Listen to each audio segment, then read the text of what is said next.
तो हेलो दोस्तों, आप लोग कैसे हो? उम्मीद करता हूँ आप लोग सब ठीक होंगे। तो आज फिर से मैं लाठी कहानी का सारांश लेकर आया हूँ, जो कि कक्षा 12 का है। ठीक, इसको लिखने से आपके 5 नंबर फिक्स हो जाएंगे, अगर कि आया रहेगा पेपर में तब।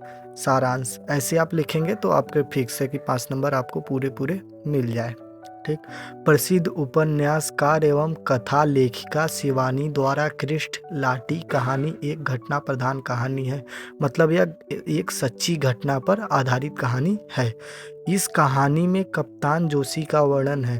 कप्तान जोशी एक पात्र है जो कि मुख्य पात्र है। ठीक, जो अपनी बीमार पत्नी बानो से अत्यधिक प्रेम करते हैं। ठीक, विवाह के तीसरे दिन के बाद ही कप्तान को युद्ध में वर्षा जाना पड़ा। वर्षा एक स्थान का नाम है जहाँ पर कप्तान को युद्ध करने के लिए जाना पड़ा। तब बन्नो की उम्र सिर्फ 16 वर्ष की थी। उस समय बन्नो की उम्र सिर्फ 16 वर्ष की थी। ठीक, पति के बाहर जाते ही घर वालों के ताने उस पर बरसने लगे और मानसिक प्रताड़ना भी घर वालों से उसे मिलने लगी। ठीक, और महज कुछ महीनों में ही उसे क्षय रोग मतलब कि टीबी जैसे खतरनाक रोग हो गया। ठीक, और उस समय क्षय रोग का कोई इलाज नहीं था। सच में उस समय क्षय रोग का कोई इलाज नहीं था। धीरे धीरे उसकी तबीयत बिगड़ने लगी और उसके ससुराल वालों ने उसे सैनिटोरियम भेज दिया। ठीक, सैनिटोरियम एक स्थान का नाम है जहाँ पर मरीजों को भेज दिया जाता था उस समय। ठीक, जब 2 साल बाद कप्तान जोशी अपने घर आया और उसे पता चला कि उसकी पत्नी सैनिटोरियम में अपनी अंतिम सांस गिन रही है, तो वह अपने घर रुका नहीं।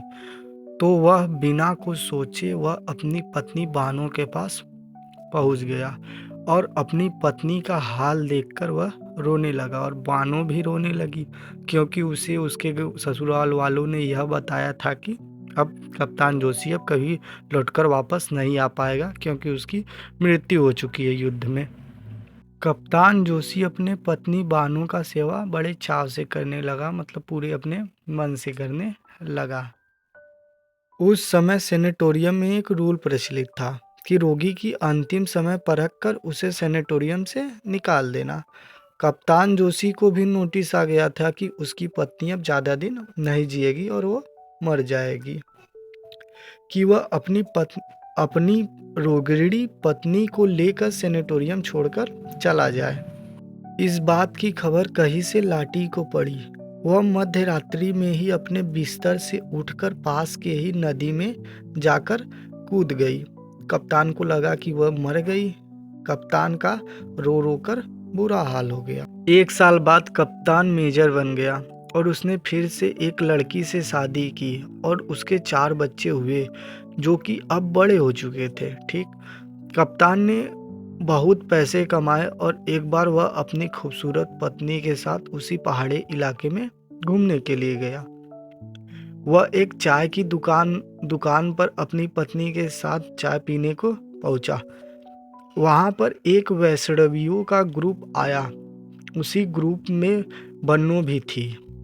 कप्तान उसे देखकर शून्य रह गया, क्योंकि वो कप्तान सोचा कि वह बन्नो मर चुकी है। बन्नो अब बोल नहीं सकती थी। कप्तान की पत्नी ने बन्नो की ओर देखा और ग्रुप के हेड से पूछा, इसके साथ क्या हुआ था? ग्रुप के हेड ने बताया कि इसको मेरे गुरु ने नदी में बहते हुए देखा। इसको क्षय रोग था। गुरु ने इसे ठीक किया। तब से यह मेरे साथ रहती है और यह अपनी याददाश्त भी खो चुकी है। अब गुरु ही इसका सब कुछ है। कप्तान भी अपने जीवन की गतिविधियों में आगे बढ़ चुका था। उसने भी कहा, अब गुरु ही इसका सब कुछ है, और वह चला गया।